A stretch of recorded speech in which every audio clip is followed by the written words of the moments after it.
At the end of the day, it's not about what you have or even what you've accomplished. It's about what you've done with those accomplishments. It's about who you've lifted up, who you've made better. It's about what you've given back. Denzel Washington. Welcome to Inspire Vision. Our sole purpose is to elevate the lives of others and to inspire you to do the same. Catherine, welcome to the show. Thank you for having me, Dr. Doug. I'm excited to see where we go today. Well, I'm looking forward to it. And, obviously I'm from the U.S. because of my accent. And where are you from because of your accent? Well, I'm from just south of Sydney in Australia, so we can have some Australian twang today. Oh, I love it. I love it. So what I'd love for you to do is kind of share with the audience what I find really interesting, Catherine, is that the background behind what brings an individual to the point that they've written a book or they've got their podcast or what they're doing. And I usually find that there's some background beneath the reason why. So I'd love for you to kind of share who you are and a little bit of your background and what brought you to this point of doing what you're doing. What an evolution that has been. It's still going, still evolving. But I guess who I am now, my current title, if you will, is that I describe myself as an inner authority guide and a writer and speaker on conscious leadership and human potential. And that's basically a really fancy way of saying I lead people back to themselves, because so often we get lost in what everyone else expects of us, what society expects of us, culture, family, all those things, that we actually forget to follow what makes us excited and what brings us joy. So we actually want to wake up in the morning instead of hitting the snooze button 10, 20 times and trying to avoid the day. So my background is as a speech language pathologist. So I did that for nearly 20 years, working with children with high needs, especially autism spectrum disorder and neurodivergent backgrounds. And I just never felt fulfilled. I was incredibly good at my job. And part of it is because I'm very intuitive. So I could create this beautiful, calm atmosphere for the kids that came into my space. But I could keep seeing there was something more I was meant to be doing. And even then, I never just was like put on my speech therapist role. I also did so many other things. So I would go learn from all these different people, from like allied health professionals. I would go learn from doctors. I was constantly looking for the next thing to make me feel fulfilled, or to help me, what I thought, bring that, my life to the next level. And as I continued to step into that, my first business that I had as a business partnership, I built that to 7 figures with my business partner, which is pretty impressive. And we went from this tiny practice to, I think, 8 full-time speech therapists, which is unheard of back then. Less so now, but things have shifted. And I did that through seeing gaps in the market. And what I didn't know is my gut instincts were really strong at leading me to where I needed to be. So once that's kind of dissolved, in the background, I've been building up my own business and my own company, which I built that up to a 6-figure business.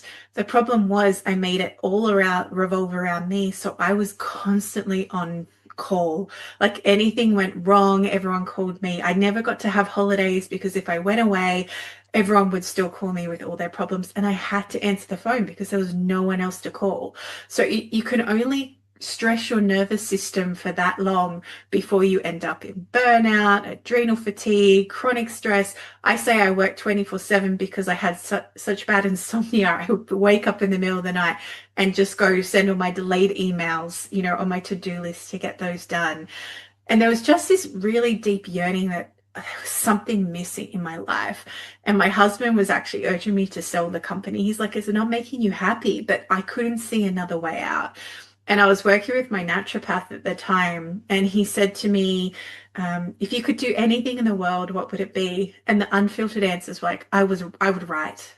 But I didn't know what that would look like then. This was like maybe 5-6 years ago. It just came out. I was like, oh, okay. And he goes, well, go do that. And I was like, but how do I do that? But it was enough to plant that seed, right? And then just see how that ended up evolving. And then from working with him, because I went to him every week by this point because I was maintaining my health. He was the only thing that kept me I think out of hospital and from having a collapsing and exhaustion because I was constantly having all these supplements and everything. But from doing that, I realized that I needed to sell my company because when I went through kind of coming more into my spiritual gifts and that sort of reawakening component, I realized that there was something bigger I was meant to be doing, and it wasn't the job I was doing. So first of all, I had to sell my company, and my company actually fell apart before I came to that point because it took me a while. So, and this I can't make up, Dr. Doug. So you ready? So in the space of a week, I had 3 staff resign. By this point, I concluded I needed to start stepping back. I just wanted to be more of a manager. I was taking on too much. My health wasn't okay. And so to have 3 staff resign in a week for various different reasons was kind of a kick in the backside. And I actually broke down on the floor and I was rocking and I was like, I can't do this. And my husband and my son were both like, it's okay, you can get up. And I'm like, I don't want to. It's just too hard. I don't want to. Full on breakdown. So then I did get back up. Obviously, I'm here. I got back up and then I was like, all right, I'll just have to find some staff. I'll figure it out. I've done it before. I can do it again. A month later, another 3 staff resigned in a week and I still hadn't replaced the first 3. And by this point, I was incredibly angry. I was so angry. I just wanted to, I did. I went and yelled at this place I meditate. I just went and yelled and like, what do you want from me? You know, like, this is so frustrating. Anyway, I accidentally took that out on a staff member too. And I was accountable for that and went and owned that. But then a month later, so this is across 3 months, another 3 staff resigned in a week. And by this point, I went, you know what? These people aren't meant to be in my life anymore. And I am not meant to be running this company anymore. And as soon as I had that realization, it's like this big weight just lifted off me. And then I made the decision, I'll either find a buyer or I'm shutting the doors. That's the point I was at. And the universe did send me a buyer and I ended up working for him, and that was beautiful. At the same time, I kept staying in that position even after I had to. Like, I was able to go because my contractor kind of ended. I stayed in there because I was afraid of where the money would come from if I left. And by staying, I physically started to go numb. So I lost feeling in my pinky. I lost feeling up to I lost feeling in half my face. It was all just tingly and numb. And everyone I went to, I have a beautiful team of allied, like, different practitioners from chiro, you know, metaphysical, all these sorts of things. And it would shift for a few days and then it would come back. And then finally I met with this couple and they went, Catherine, you already know that unless you address the underlying cause, this numbness is going to keep coming back. And I was like, oh my goodness, I'm numbing myself to go to work. You know, that's the point. And it was showing up in my system, which had been stressed for so long already. And so I was numbing myself. And so I was meditating with my coach at the time. And he's like, if your heart could tell you one thing, what would it be? And this non-negotiable quit came up. I had to quit my job. And I knew that that was my final warning, or my health was going to tip over and be a lot harder to pull back.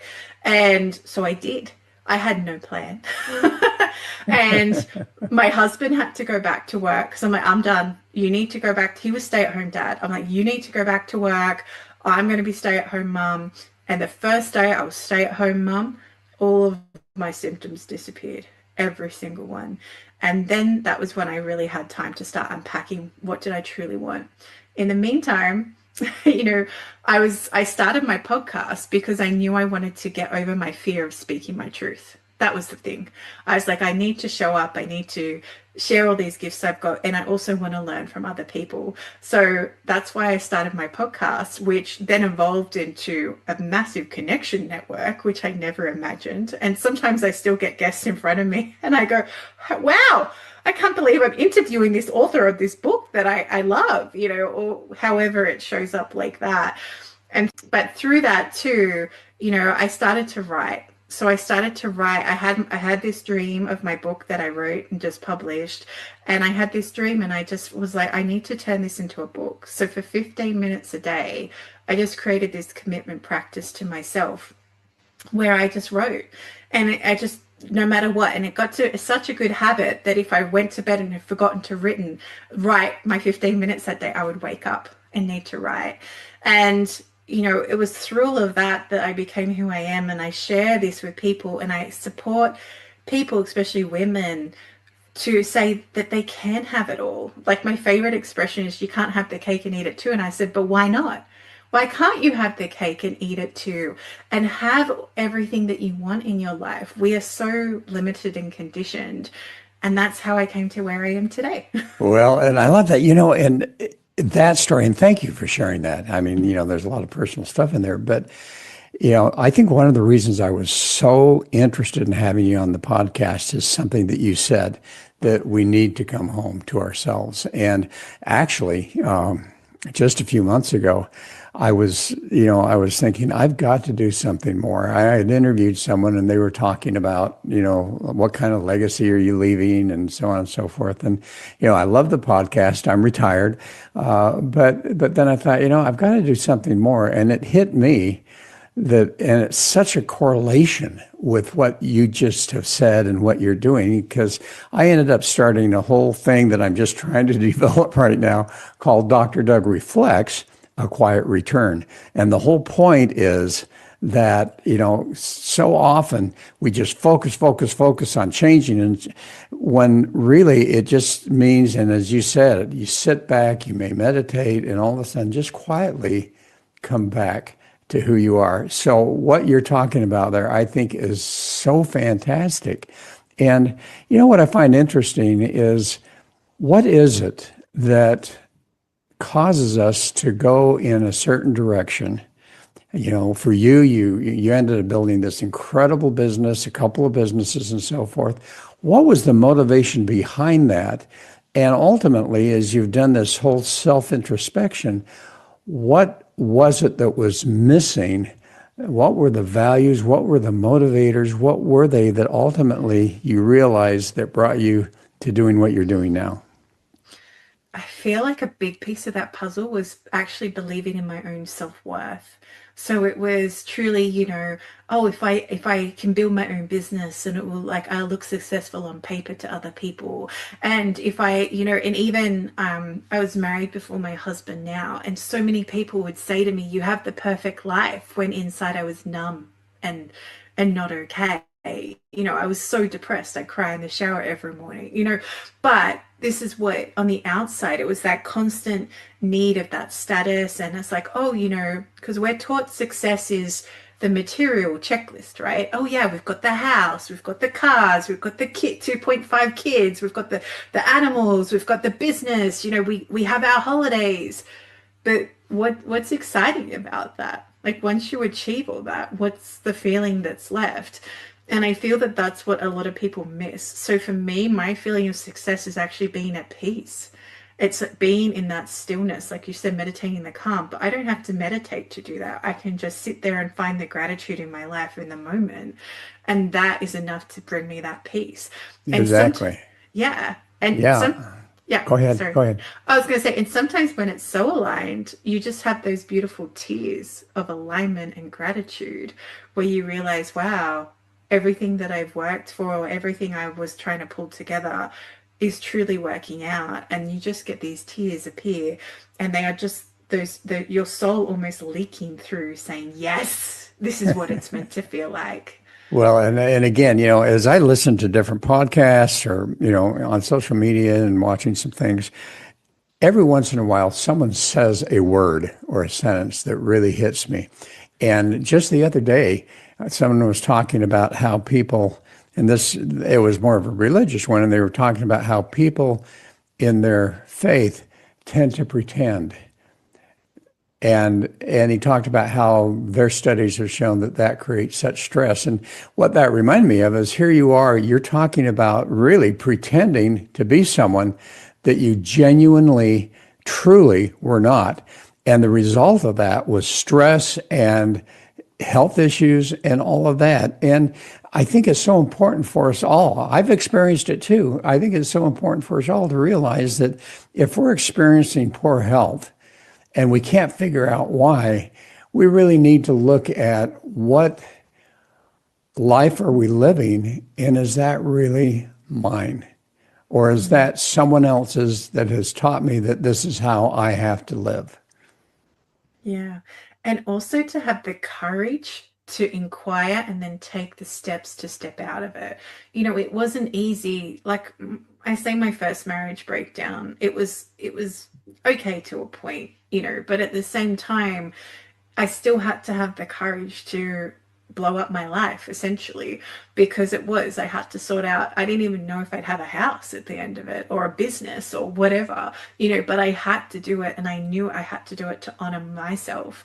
And then even, quitting my job, it takes courage. And courage isn't, people believe that courage is a skill we're born with, but it's not. It's something you have to develop, and you do it by taking a little bit of risks each day. And I always say to people, what's the worst that could happen? You go ask someone to be a guest on your podcast and they say no. So what? They say no, move on. It's just, put yourself out there and see what happens. And I love that Wayne Gretzky quote, you miss 100% of the shots you don't take. Because if you don't try, how do you even know it's a possibility? And a lot of the clients I work with, that's a big thing that it comes back to. It's like, why not? Why not, start your art business, or why not make that jewelry, or why not, create something that brings you joy, and you do it for you. And even when I was writing this book, it was for me. I needed to get the story out. I wasn't thinking of how it would cause the impact. And people say that that's selfish, but that is a condition in itself. It's actually been, my old coach called it self-full. Because you're filling up your cup, and then everyone else can have the leftovers. Well, and you bring that is an interesting concept, though, because I've just been studying selfishness and how that literally, selfishness, and it correlates with ego and all of those types of things. And I recall a statement that was made that if we truly want to gain a consciousness and insight of past, present, and future, whatever, we need to annihilate that selfishness in our lives. And that's what you're talking about here. And what I find interesting, everything we're talking about has just a general focus on individuals to truly return to who they are. But it seems like you've kind of started to focus on relationships. Why?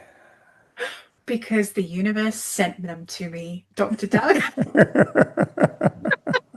So I was adamant, about 2 months ago, 3 months ago, when I started writing this book, I didn't expect it to have the layers that it had in it, because, when you're writing from that aligned place, it ends up being like a little bit of a reflection of your life. But at the same time, it went so deep into how from loneliness we make these decisions that aren't aligned, or from desperation. So then I'm getting a flood of these clients, because like attracts like, it's a universal law, right? So I'm getting this flood of clients who are taking on clients even though their gut said no. They took them on anyway because they wanted or needed the money.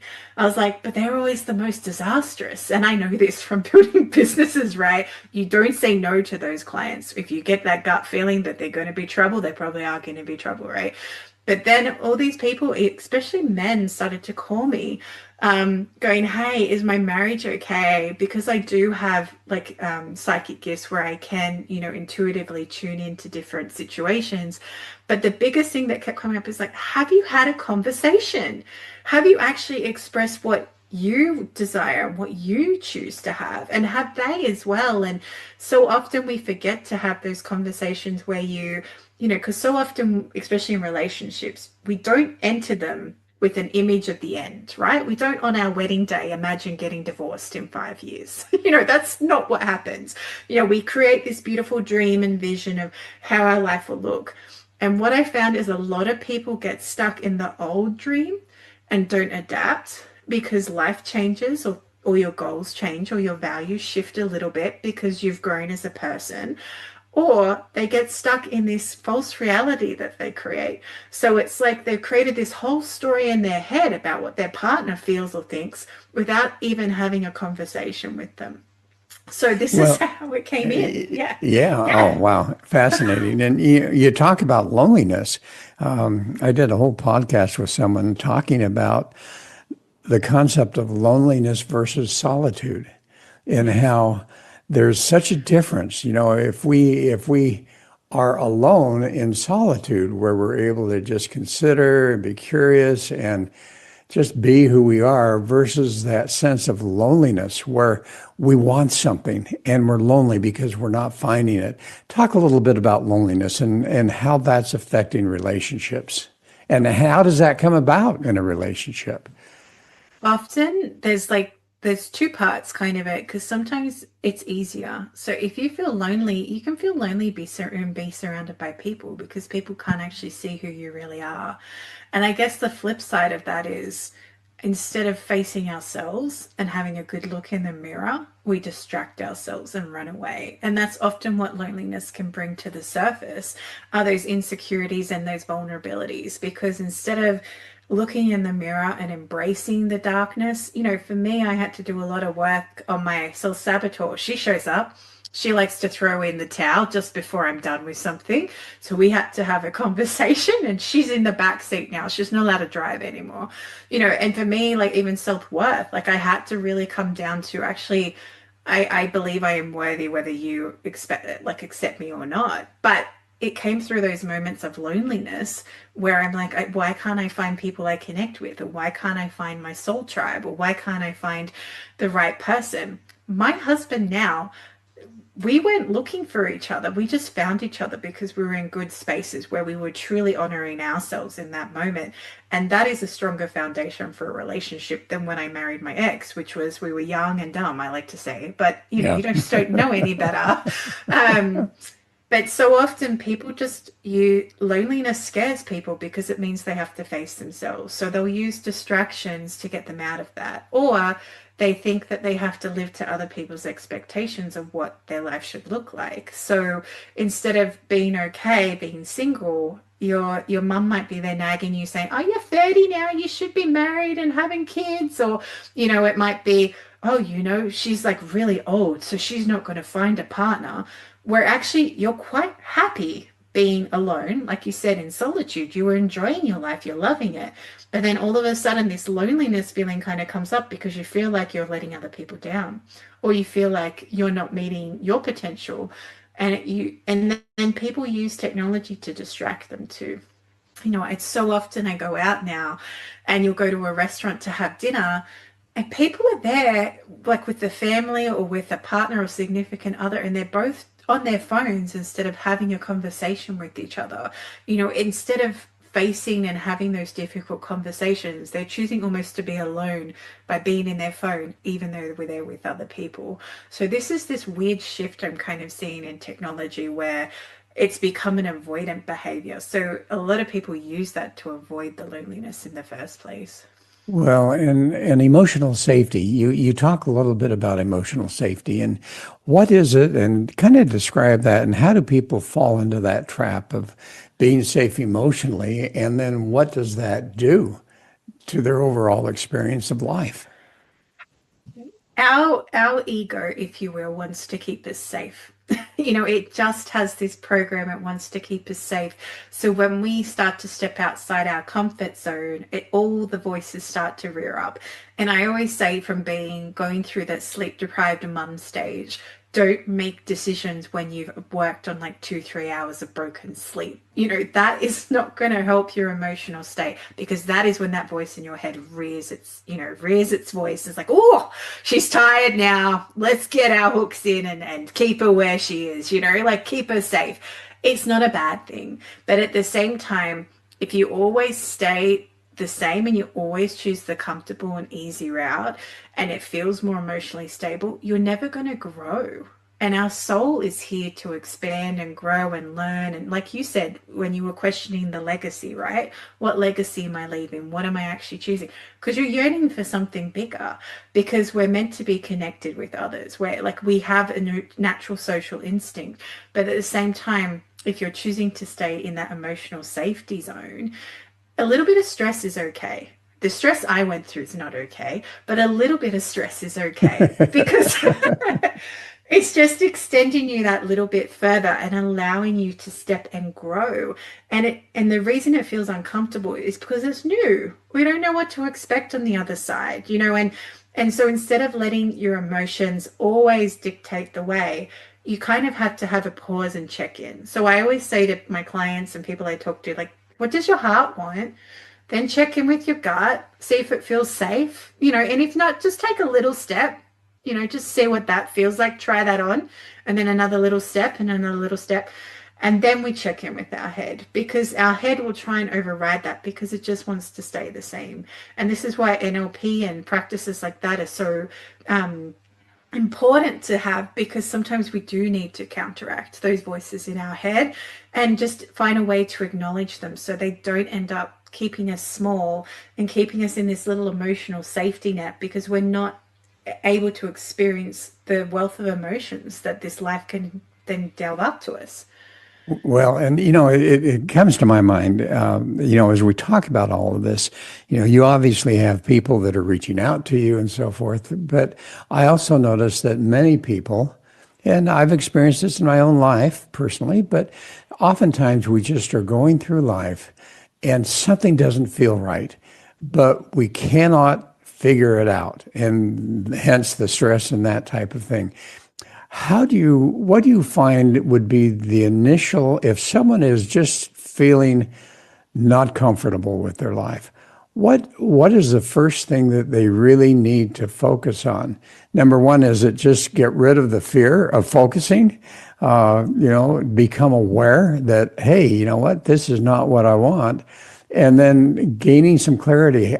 How have you found you help someone to gain some clarity about the foundational causes of that emotional stress and that pretense that they're experiencing in their life? Well, it really depends on the person, if I'm honest, Dr. Doug. But the majority of people, they've forgotten how to dream.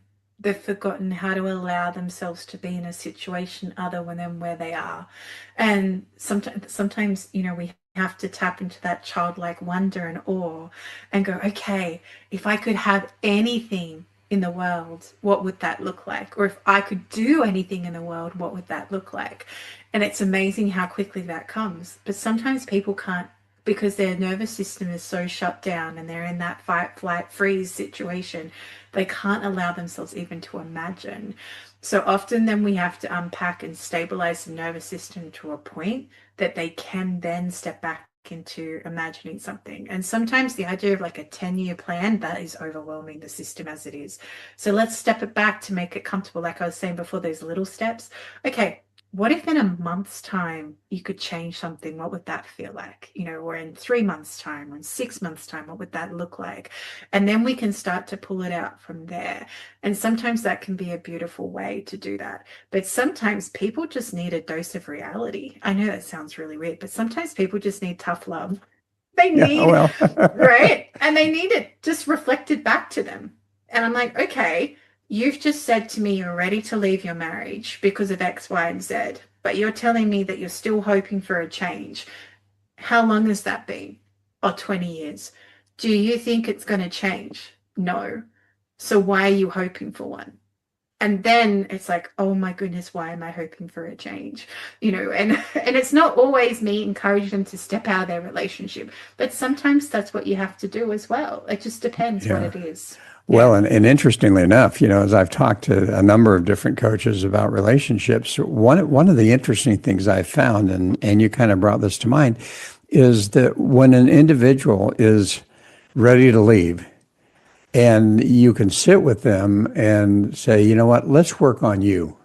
Let's work on you. Let's work on your communication skills. Let's work on you. They find that as they truly become who they are, all of a sudden, sometimes they see the change in their spouse or their partner, and things come around to where it's really nice. But you're right. There are times where the situation is such that it takes two. It takes two people for that unity to come together, and for both of them willing to really look inside and what is it that I need to personally change. I love how you talked about NLP. Because you know what, I think as I was working with small businesses for a while as a business consultant, one of the questions I'd ask was, all right, where do you want to be in your business? And I've kind of reversed that now into where do you want to be in life? And so you talked about it. Here's my dream. Here's where I want to be. All right, if you want to be there, what's the previous step that needs to be there? Well, I do boom, boom, boom, boom. Okay. Well, what's the previous step before that? And what's the previous step before that? And all of a sudden you get back to that innate clarity of, you know what, there's something there that is motivating me that is not what I want. And that's where NLP comes in so handy. What have you found as you've used NLP in helping people? What does it do for them?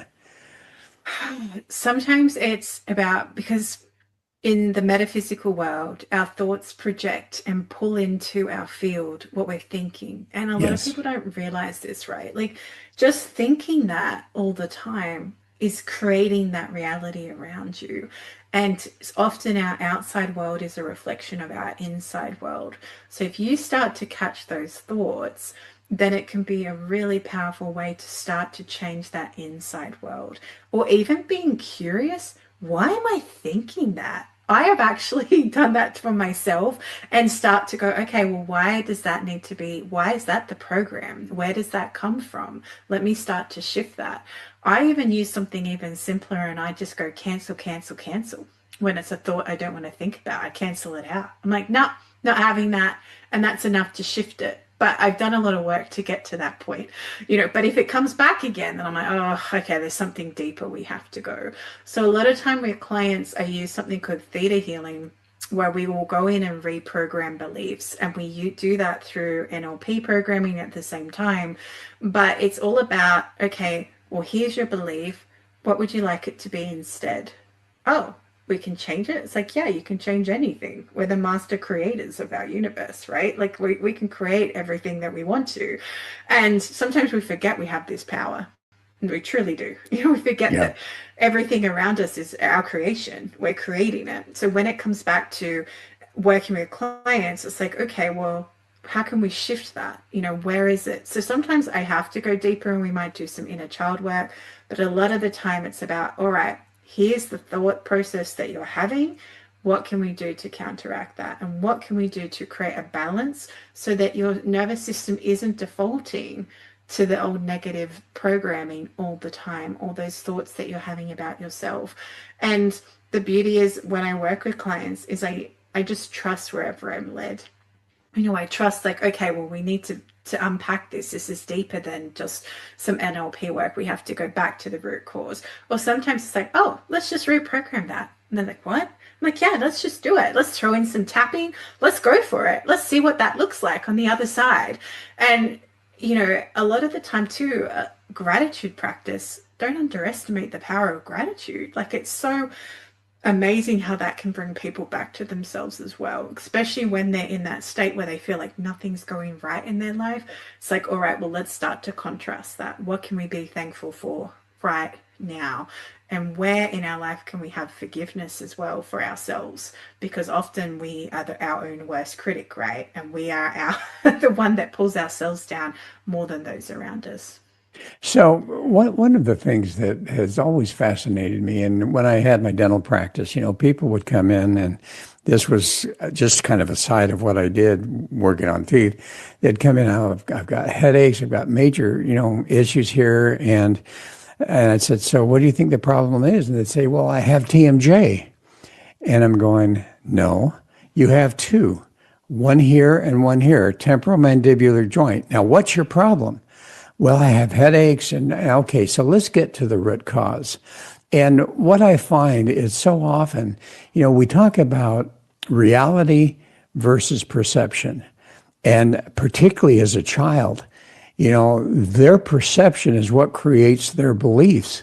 And yet their perception, and we find this when we do NLP and go back and realize that, okay, here's your perception, but what was reality? What was really happening, or what could we assume was reality? I had a client that I worked with that we did the NLP. We went back. He was making terrible decisions, and we went back to early childhood, elementary school, where his teacher was particularly cruel. And as we went through that, and he realized, well, it has nothing to do with me not being good enough. It had everything to do with that personality and emotional state of that teacher. It changed his whole perception into reality, and it changed the decisions he was making to being very successful. And how do you help people to differentiate between reality and perception? I mean, we see this today. I see it. I don't know what's going on in Australia, but I see it in the US. Oh my goodness, the perceptions that people have versus the reality. How do you help people to move from perception to reality? Yeah, big question, huh? Yeah, definitely. Well, my favorite is my clients that come to me and they're like, oh my goodness, I'm talking to this person on social media and she hasn't responded to my message yet, but she's talking to everyone else. Will she respond to my message? And I'm like, I don't know why. And then the message that always comes through from that from my intuition will be, why do you care so much? Like, why are you putting all your energy into this perceived reality of what you think's happening? But sometimes it's easier to stay in the dream than actually come back to reality. And especially a lot of the times people forget to mourn the dream that didn't happen. They forget to grieve. Okay, I built this house, I was going to live here forever, and now I'm not. I need to grieve that dream. I had to go through that. I married somebody and now we actually grew apart. We didn't grow together. I need to mourn that and allow the time in that. And then they forget to find the blessing in that too. So then they'll also create the stories around how bad that person was to justify their decision, instead of maybe you just weren't feeling that anymore, and that's okay. Why do you have to have the justification there? Why do you have to have all these things? So often the perception is because they're still stuck in a reality that hasn't happened, or it's a reality they created in such a way just from, might be technology stalking, or they just let their dreams not be anchored into what's right in front of them. So it's okay to dream and have their visions and everything, but if you actually haven't spoken to the other person, then that's not really grounded in truth, is it? And this is what I teach people. Sometimes we have to come back to our truth as well, because our version of the truth might be different to the next person's and the next person's. But if it feels real and right to you, then check in with what's going on around you. And like you said, sometimes it is that perception of, oh, my husband stopped talking to me. It's like, well, did you ask him why? Oh, no. Okay, well, how about you be a little bit vulnerable and have that conversation? So sometimes it's about teaching people it's okay to open your heart and be a bit more vulnerable than put up all the walls and assume the worst, because that is where our imagination and our ego can often go on a galloping stampede. And sometimes we have to pull it back and go, okay, this is why sometimes anchoring and being present is really powerful, because when you're present in the moment and actually looking what's happening around you, you're not being judgmental from things that happened in the past. You're not getting anxious and going into overwhelm because you're worried about the future. But practicing the part of being present can be enough to bring you back to, oh, okay, maybe things aren't as bad as I'm perceiving. Or maybe, I can have that conversation now because I've actually found a moment where I can breathe and realize I am where I am. And I was on a panel the other week and someone said, be where your feet are. And I was like, oh, how powerful is that? Be where your feet are, instead of getting lost in all the misconceptions that we can have and the perceptions we're creating. Being where your feet are can bring you back to reality really, really quickly. Well, and it's interesting. You talk about communication, and you talk about vulnerability, and it's so interesting that we're so fearful of being vulnerable enough to have a communication with individuals, whether it's our partner or wife or a husband, whatever that happens to be. And yet, even that communication with ourselves, and as you've been talking, you're talking a lot about the communication that you have had with you, and and how that made such a difference. And And I think it's so important that we recognize that, you know what, communication is so key. But communication, what are we telling ourselves? And is that true? And then why don't we allow ourselves to be vulnerable enough to communicate with those that are important to us and say, hey, you know what, this is how I'm feeling. And and I think this is a key, I take responsibility for this. So often we get into that communication and it's like, look, Catherine, this is how I'm feeling and it's all your fault. And that's not the way to communicate, but to be able to take responsibility and say, you know what, these are my feelings and it has nothing to do with anything other than me. And I recognize that. I take responsibility for that. I think that opens up the ability for that vulnerability on the other individual to be able to understand and not push back because they feel like they're being blamed for it. 100%. And we have this kind of weird innate fear, like programming in us that we want to win. We want to win the conversation. We Yes. want to win the battle.